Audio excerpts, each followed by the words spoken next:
Hola, muy buenas tardes a todos y bienvenidos a un nuevo programa del canal de Vicente Fuentes y de la web ufopolis.com.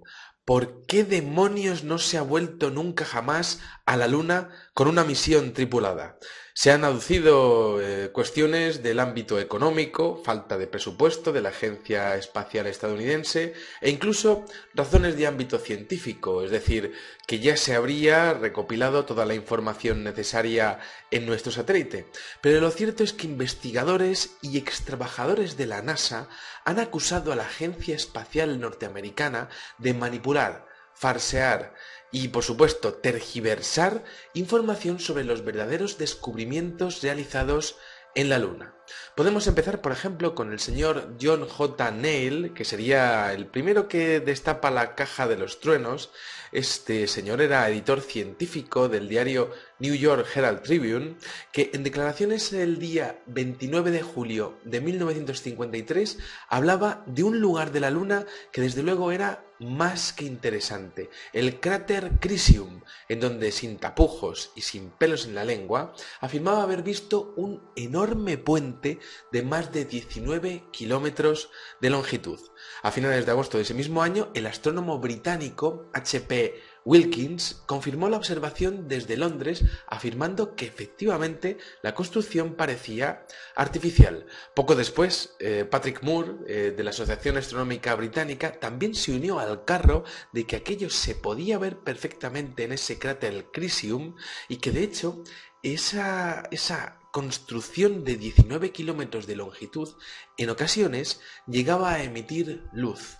Bueno, tenemos esa primera mención, año, como decíamos, 1953, pero tenemos, por ejemplo, diferentes muestras que han sido desclasificadas al público, quizá por error. Quizá la más famosa, de hecho, sería el frame 4822 a 24 kilómetros de altitud de la Apolo 10 y, bueno, entre todos los elementos que se pueden ver en la fotografía, destaca una misteriosa construcción vertical, fascinante, que parece además un castillo, de ni más ni menos que 14,48 kilómetros de altura.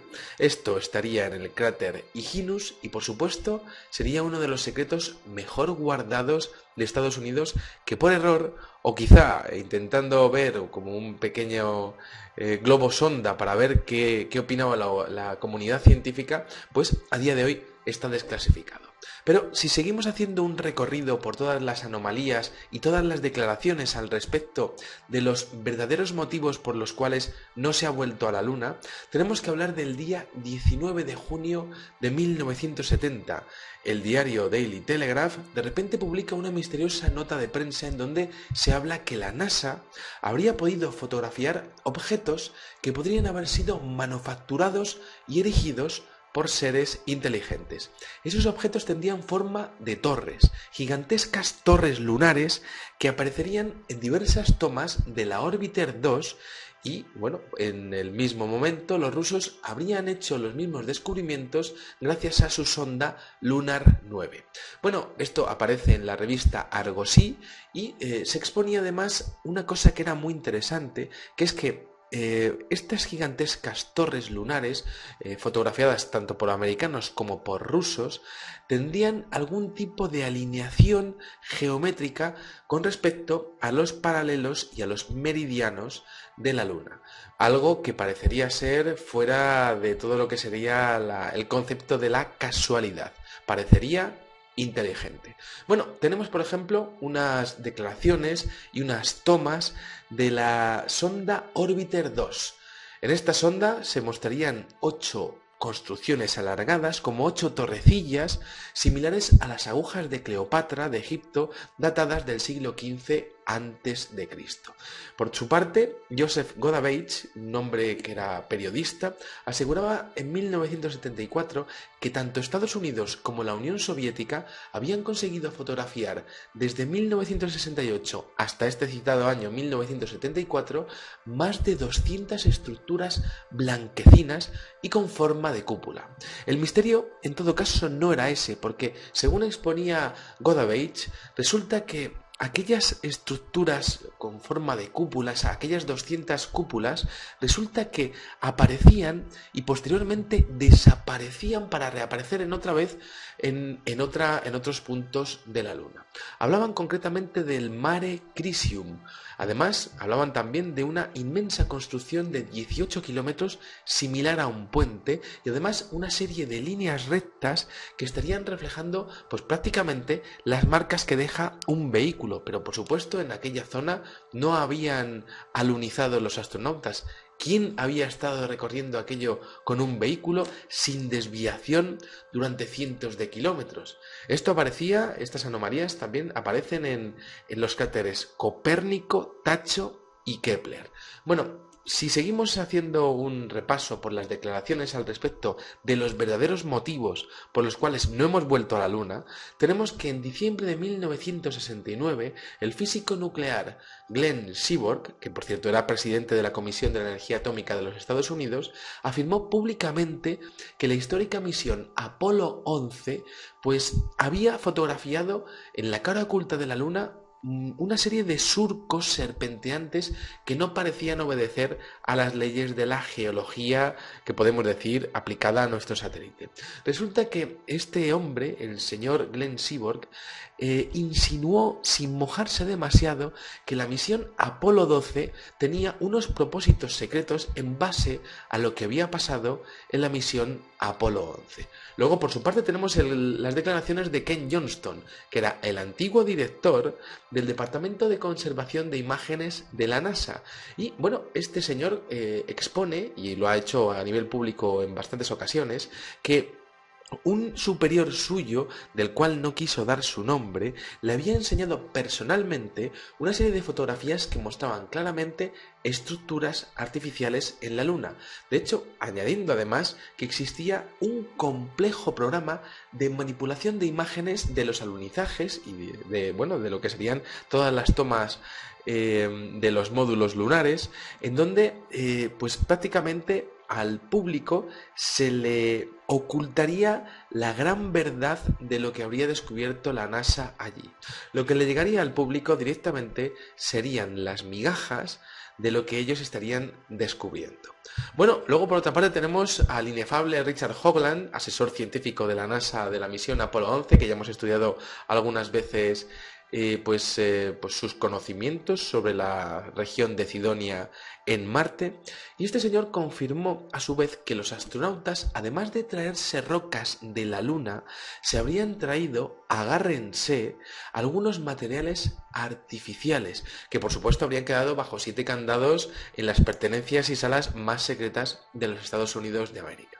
Luego, por supuesto, Richard Hoagland también ha aludido a ruinas, de nuevo esas gigantescas bóvedas de cristal, pero esta vez sin movimiento, abandonadas quizá desde hace millones de años.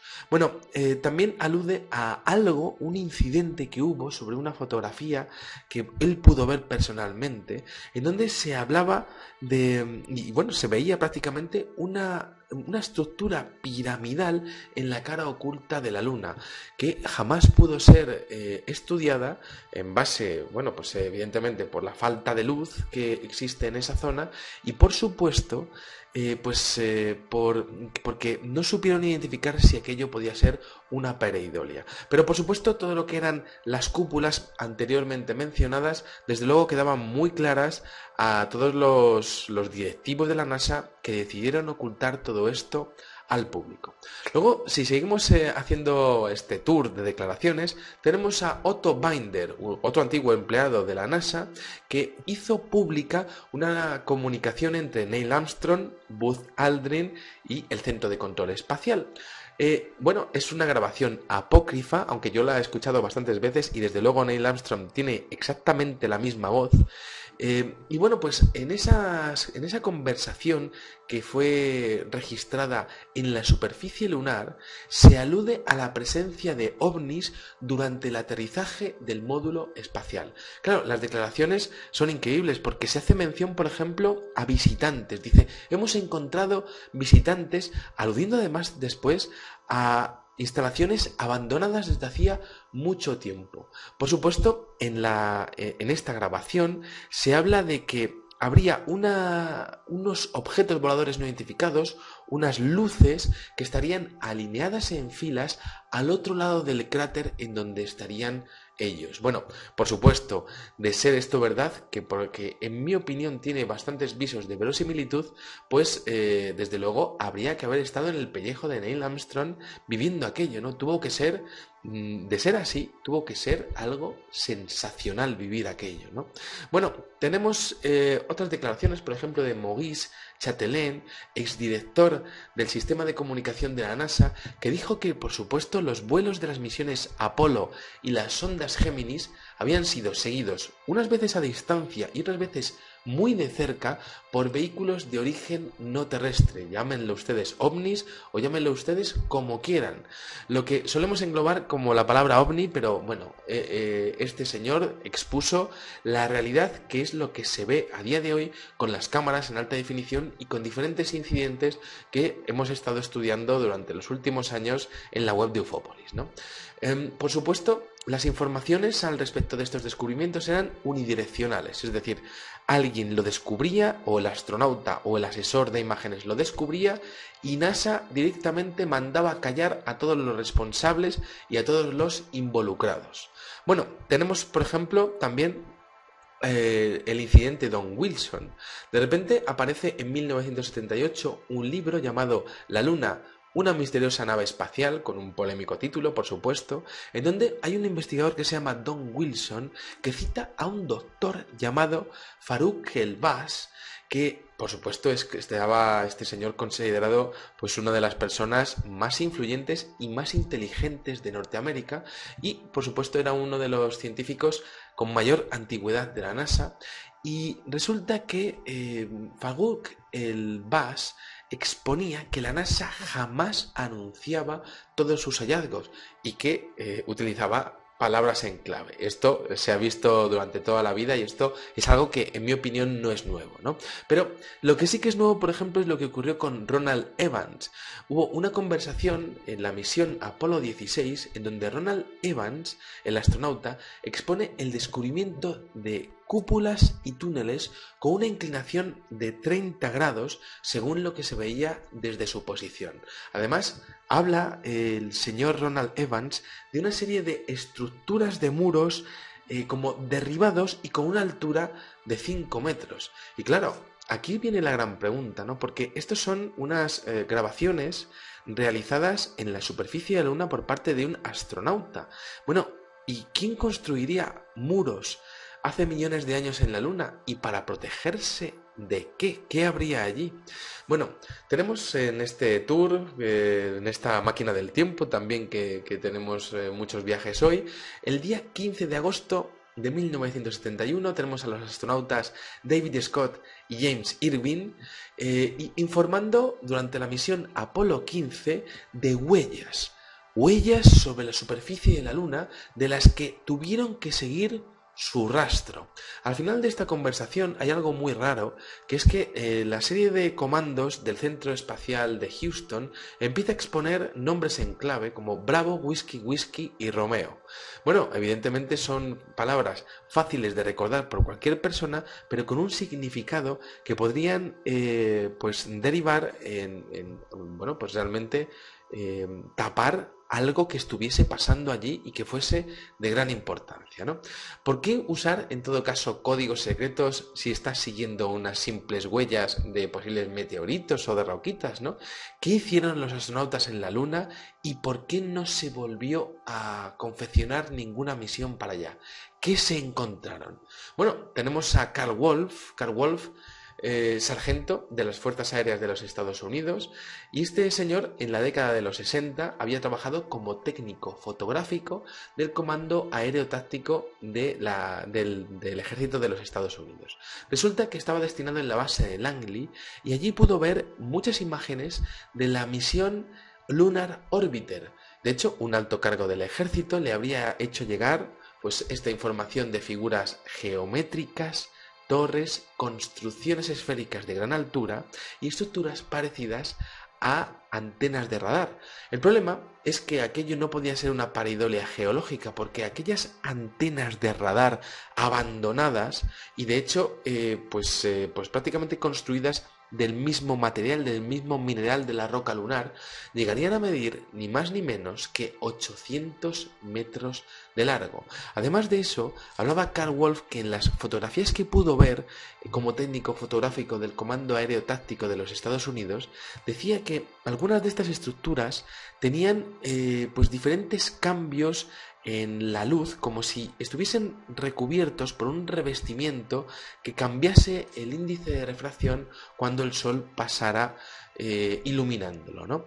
Bueno, el proceso de estudio de todo esto lo llevaba a cabo directamente, según Carl Wolf, la NSA, es decir, la que está encargada a día de hoy de espiar todas nuestras comunicaciones por email y por teléfono, y de hecho hablaba de un detalle que era bastante curioso, que los técnicos de fotografía que había allí en su oficina eran los mejores expertos en tratamientos de imágenes del mundo, y que de hecho cada uno tenía su traductor para que no se perdiese ningún tipo de detalle por parte de los superiores de la NSA. Bueno, Carl Wolf hablaba de construcciones similares a edificios, como con ángulos, con sombras, edificaciones enormes, esféricas y además con forma de domo. Y decía además que no había ningún tipo de comparación con nada que hubiese visto en el planeta Tierra. Bueno, la seguridad de aquellas instalaciones era fortísima y según Carl Wolf, tanto su superior como él se jugaron la vida después de ver o al ver aquellas imágenes. Bueno, por supuesto aquí en España tenemos el caso de Alan Davis, que trabajó para la Agencia Espacial NASA durante la misión Apolo 11, y este hombre estaba destinado en la isla de Antigua, en el Caribe, y este señor era el encargado de recibir las comunicaciones directamente desde la Luna para luego, por vía cable submarino, transmitirlas directamente al Centro de Control Espacial de Houston. Bueno, es fascinante porque había un retardo de 5 minutos por el cual NASA podía cortar las comunicaciones para que el público norteamericano no se enterase absolutamente nada de lo que estuviese pasando allí. Y resulta que Alan Davis se casó con una mujer española, vino a vivir a Andalucía, al sur de España, y de repente conoció a dos investigadores españoles, dos periodistas llamados José Luis Hermida y Pepe Ortiz, que, bueno, pues como eran amigos de la pareja y tal, pues hubo una vez que empezaron a comentar todo esto y le pidieron si podía contarlo delante de una cámara. Alan Davis ya estaba jubilado, no tuvo ningún problema y claro, las declaraciones son fortísimas porque hablaba de que todo lo que ocurrió en la Luna estaba orquestado y preparado, tanto la censura de la que hemos hecho alusión como el propósito de la misión, porque sabían dónde tenían que aterrizar, que era en el Mar de la Tranquilidad, y disponían, sin contar con lo que habían descubierto los rusos, de más de 230.000 imágenes. En las fotografías que había por satélite, ellos sabían que en la zona más cercana al Mar de la Tranquilidad, en donde habían alunizado, se apreciaban muros y carreteras de decenas de kilómetros de longitud. Es decir, como que ellos sabían exactamente dónde tenían que ir o bueno, pues prácticamente dónde tenían que llevar a sus chicos, a sus astronautas, ¿no?